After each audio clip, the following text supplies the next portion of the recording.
အားလုံးပဲမင်္ဂလာပါကျွန်တော်ဒီနေ့အနေငယ်ဝင်ပြပေးခြင်းတဲ့အကြောင်းအရာလေးကတော့ဒီကလေးတွေပေါ်မှာပြုစုဆောင်ရှောက်ပေးနေတဲ့သူတွေပေါ့အဓိကတော့မိဘတွေအဲ့ဒီမိဘတွေရဲ့stress ပေါ့နော်ဟိုစိတ်ဖိစီးမှုနဲ့သူတို့ကလေးတွေပေါ်မှာပြုစုပြောထောင်တဲ့နီလန်းပေါ့နော်ကလေးတွေပေါ်မှာသူတို့ဒီဆုံးမတွင်တဲ့နီလန်းတွေကဟိုဆက်ဆက်မှုရှိနေဆိုတာလေးကိုအနေငယ်ပြောပြချင်တာပေါ့နော်အဲကျွန်တော်တို့ဒီinternet မှာလည်းတွေ့တယ် Facebook တွေမှာလည်းတွေ့တယ်ပေါ့ကလေးပေါ်မှာရိုက်နှက်ပြီးမဆုံးမဘူးပေါ့နော်ဒီကလေးပေါ်မှာအရင်ကြီးစူငေါက်ပြီးတော့မှဆုံးမတာမျိုးမလုပ်ဘူးဆိုတာမျိုးရတော့ပြရေးထားတာတွေ့တယ်ပေါ့နော်ဆိုတော့အဲ့ဒါလည်းမှန်တယ်ပေါ့ဘာကြောင့်လဲဆိုတော့ဒီရိုက်နှက်ဆုံးမခြင်းကလေးတွေပေါ်မှာကျွန်တော်တို့ဒီ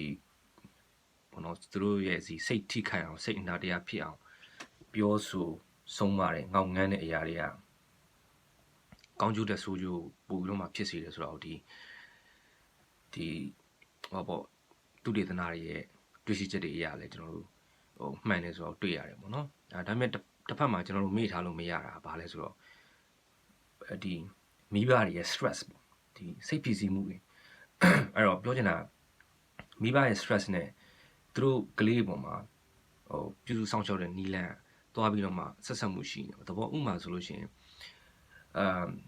မေဖေတွေကအလုပ်ငန်းဒီအလုပ်ထဲမှာစိတ်ဖိစီးမှုအများများလာတယ်ဟာလားဆိုလို့ရှိရင်အိမ်ပြန်ရောက်လာတဲ့အခါမှာကလေးတို့မှာစိတ်မရှိတော့ဘူးလေ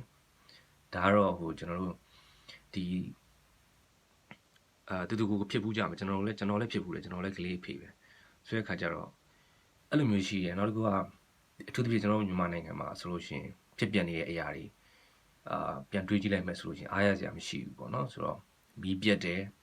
အထူးသဖြင့်နွေရာသီပေါ့နွေရာသီမီးပြတ်ပြီဆိုရင်အိုက်လာတယ်အဲ့တော့လူကပူလိုက်ပို့ပြီးတော့မှစိတ်ကစိတ်မရှိတော့ဘူးပေါ့နော်အဲ့တော့နောက်တစ်ခုကတခြားစိတ်ဖိစီးမှုကုံစင်းတုံးတက်တာတွေဟုတ်လားစသည်ဖြစ်ပေါ့နော်စသည်အရာတွေကြောင့်စိတ်ဖိစီးမှုများလာလေဒီကလေးတွေပေါ်မှာဒီဘယ်လိုခေါ်မလဲစိတ်ရှည်နိုင်မှုဆိုတာတဖြည်းဖြည်းနည်းလာတာပေါ့နော်အဲ့တော့ဖြစ်ကနေဆိုလို့ရှိရင်ကလေးတွေပေါ်မှာonline မိတော့မယ်ပုံမှန်ဆိုလို့ရှိရင်စိတ်ရှည်တယ်လေနော်ဒါပေမဲ့အဲ့လိုမျိုးမိဘစိတ်ဖိစီးမှုများလာလေကလေးပေါ်မှာကျွန်တော်တို့စိတ်မရှည်နိုင်လေနောက်ရိုက်မိမယ်ဟာလားအော်မိမယ်ငေါက်မိမယ်ပေါ့နော်ဆိုတော့အဲ့တော့ဒီအချက်ကိုမေ့ထားလို့မရဘူးပေါ့ကျွန်တော်တို့ကကလေးတွေကိုမရိုက်နဲ့ဟာလားကောင်းကောင်းမွန်မွန်ဆက်ဆံဖို့ဆိုတာကိုပြောတာလည်းမှန်တယ်တစ်ဖက်မှာလည်းဒီမိဘတွေရဲ့စိတ်ဖိစီးမှုကိုလည်းတွားပြီးမေ့ထားလို့မရဘူးပေါ့နော်ဆိုတော့အဲ့ဒီဟာကသူဒီကျွန်တော်တို့ social sciences research တွေအရာဆိုလို့ရှိရင်လည်းသူရဲ့ဒီမိဘရဲ့ parental stress နဲ့ parenting နဲ့တွားပြီးတော့မှဆက်ဆက်မှုရှိနေတယ်ဆိုတော့တွေ့ရတယ်နောက်တစ်ခါကျွန်တော်ကိုယ်တိုင်လည်းကျွန်တော်သားတစ်ယောက်ရှိတယ်သူ2နှစ်ခွဲထိကျွန်တော်ထိန်းပေးခဲ့ရကလေးထိန်းရတကယ်မလွယ်ဘူးเนาะတော်မလွယ်ဘူးပေါ့ဆိုတဲ့ခါကျတော့ဒါနဲ့ပတ်သက်ကျွန်တော်အတွေ့အကြုံလည်းရှိတယ်နောက်တစ်ခုကဒီစာဖတ်ထားတဲ့အရာပေါ့เนาะ theory ရအောင် practical ရအောင်ဆိုတော့အတွေ့အကြုံရကျွန်တော်တို့ပုံပြီးတော့မှအတွေ့အကြုံရှိရတဲ့လူလည်းရှိပါတယ်ဆိုတော့အဲ့တော့ဟုတ်ပြီကျွန်တော်တို့ကဘာပြောကလေးကတော့ထိန်းရတာပေါ့နော်သားသမီးရှိလာပြန်သားသမီးထိန်းရတယ်အဲ့တော့သားသမီးထိန်းရတဲ့ကမှာကိုလည်းစောင့်ရှောက်ဖို့လိုတယ်ကိုယ့်ရဲ့ဒီစိတ်ပိုင်းဆိုင်ရာကိုယ့်ရဲ့ဒီစိတ်ပူစီမှုတွေအများလာပြီလားဆိုတော့ကလေးထိန်းရအရန်ကိုစိတ်တွေမွန်းကျက်လာပြီကျွန်တော်တို့လည်းဖြစ်ဘူးလေနော်ဆိုတော့အဲ့ဒီဟာကိုသိဖို့လိုတယ်ပေါ့နော်ငါစိတ်အရန်ဖိစီးနေပြီလားငါနားဖို့လိုနေပြီလားဆိုတာကိုပြန်ပြီးတော့မှကိုသိဖို့လိုတာပေါ့နော်ဆိုတော့ခါကျတော့အခုအဓိကတော့ကျွန်တော်မြန်မာပြည်အနေထားနဲ့ဆိုလို့ရှိရင်ကလေးတွေကိုထိန်းတဲ့နေရာမှာမိဘတွေကဒီမိဘလို့ပြောတဲ့အခါမှာအမေတွေကပို့ပြီးတော့မှထိန်းတာများတာပေါ့နော်မြန်မာရဲ့ culture အရဒီဖခင်တွေကငွေသွားရှာကြတယ်မိခင်တွေကအိမ်မှာနေပြီးတော့မှဟာလားကလေးထိန်းတယ်ဒါကတော့ပုံမှန်အားဖြစ်ပေါ့နော်အားလုံးတော့မဆိုလို့အောင်တချို့မျိုးသမီးတွေလည်းအပြင်မှာလှုပ်ထွက်လှုပ်ကြတယ်ဆိုတာမျိုးတွေလည်းအများကြီးရှိတာပေါ့နော်ဆိုတော့အဓိကကတော့ကျွန်တော်တို့အဲ့ဒီနေရာမှာအကြံပြုချက်တွေကအများကြီးရှိတာပေါ့နော်အဲ့ထဲမှာသိတာတဲ့အကြံပြုချက်တွေ3ခုလောက်ကိုကျွန်တော်အနေနဲ့နိုင်ငံဝင်ပြပေးခြင်းအဲ့ဒါတော့ဘာလဲဆိုတော့ပထမဆုံးကတော့ဒီ share responsibility ပေါ့နော်ဆိုတော့ကလေးထိန်းတာကလေးထိန်းတဲ့တာဝန်ကိုမျှယူဖို့အရေးကြီးတာပေါ့နော်ဆိုတော့ ဒီမျိုးသားကလည်းဟာဟိုဘယ်လိုခေါ်မလဲငါပတ်စံရှာနေရပဲငါတနေ့ကုန်အလုပ်သွားနေအလုပ်ထွက်လုပ်နေဟလားဆိုတော့ပြန်လိုက်ငါကလေးမထိန်နိုင်ဘူးဆိုတော့အဲ့ဒါမျိုးကြတော့လေအဆင်မပြေဘူးပေါ့နော်ဆိုတော့နောက်တစ်ခုကကိုဒီအိမ်မှာရှိရဲ့ဟလားကိုဇနီးတဲ့ပုံမှာဗာလဲဆိုတော့ဘယ်လိုခေါ်မလဲအိမ်မှာဒီကလေးလေးထိန်ရတာပေါ့ကလေးလေးထိန်ရတာကိုဖြစ်ပြက်နေတာပေါ့ဒါကျွန်တော်ပြောတတ်ကြတယ်နော်ကလေးလေးထိန်ရတာဟလားဒါတော့ပင်ပန်းနေလားဘာဖြစ်တယ်ညာဖြစ်တယ်ပေါ့ဆိုတော့အဲ့လိုမျိုးပြောမယ်အစားကျွန်တော်တို့ဒီကလေးထိန်းတာကလေးထိန်းတဲ့အပေါ်မှာပေါ့နော်ဟိုကလေးထိန်းတဲ့တာဝန်ကိုမျှယူဖို့အရေးကြီးတယ်ပေါ့နော်အဲ့တော့နောက်တစ်ခုကဒီဇနီးတွေနောက်တစ်ခုကကလေးထိန်းပေးနေတဲ့သူတွေသူတို့ရဲ့စိတ်ဖြစ်သူတို့မှာစိတ်ပစ္စည်းမှုတွေအများကြီးရှိနိုင်တယ်ပေါ့နော်ဆိုတော့ဒီကလေးထိန်းမှုတဲ့သူတွေသိတယ်ပေါ့နော်ကလေးတယောက်ထိန်းရတော်တော်မလွယ်ဘူးသူအသက်အရွယ်ပုံမှာမူတည်ပြီးတော့ပေါ့နော်ကျွန်တော်အေးရေးဝါနေဖို့လိုတယ်နောက်တစ်ခုကစိတ်ကြည်လင်နေဖို့လိုတာပေါ့နော်ဟာလာကလေးကတည်ရမှာငယ်တဲ့အရွယ်တွေမှာဆိုရင်သူတို့အိတ်ချင်တဲ့အချိန်မှာအိတ်တယ်ဟာလာညနေတစ်ယောက်နေတယ်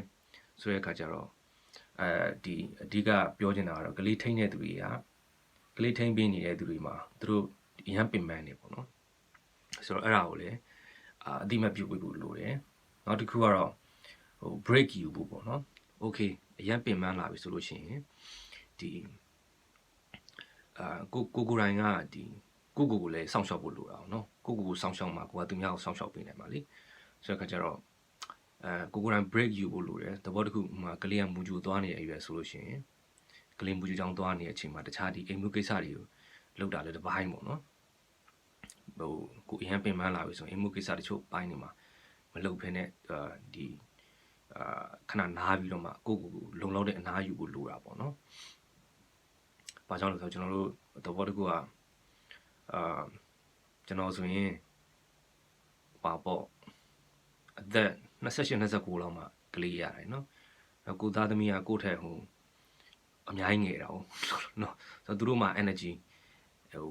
အပြည့်ရှိတယ်ကိုမှဒီကိုတွေကတည်ရတဲ့အတိုင်းပဲ။ဆိုတော့ကိုတွေမှာဟိုအသက်လေးရလာပြီဆိုရင်ပင်ပန်းတာပေါ့နော်။ကလေးထင်ရတာပင်ပန်းနေဆိုတဲ့ဟာမျိုးအပိုင်းအဲ့ဒါရှိတယ်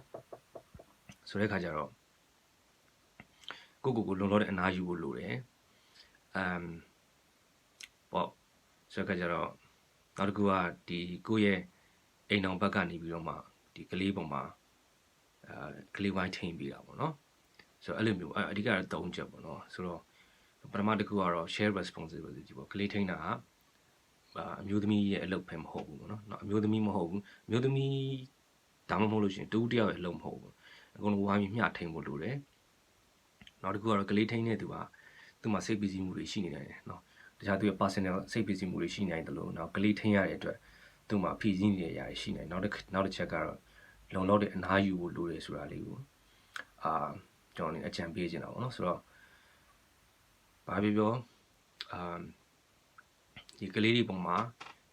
ရိုက်နေတာနောက်တစ်ခုကအော်ဟင်ကောင်းငန်းတာနော်စိတ်မရှည်မှုတွေဖြစ်နိုင်တယ်ပေါ့နော်အဲ့လိုဖြစ်လာပြီဆိုလို့ရှိရင်ကိုသတိထားပြီးတော့မှခုနပြောတဲ့ကျွန်တော်ပြောခဲ့တဲ့ချက်3ချက်လေးကိုလက်တွေ့လေးကျင့်ကြည့်မယ်ဆိုလို့ရှိရင်ကိုယ့်အတွက်လည်းကောင်းတယ်နောက်ကလေးအတွက်လည်းကောင်းတယ်ပေါ့နော်ဒါလေးကိုနိုင်ငံဝင်များပေးချင်ပါတယ်ကျေးဇူးတင်ပါတယ်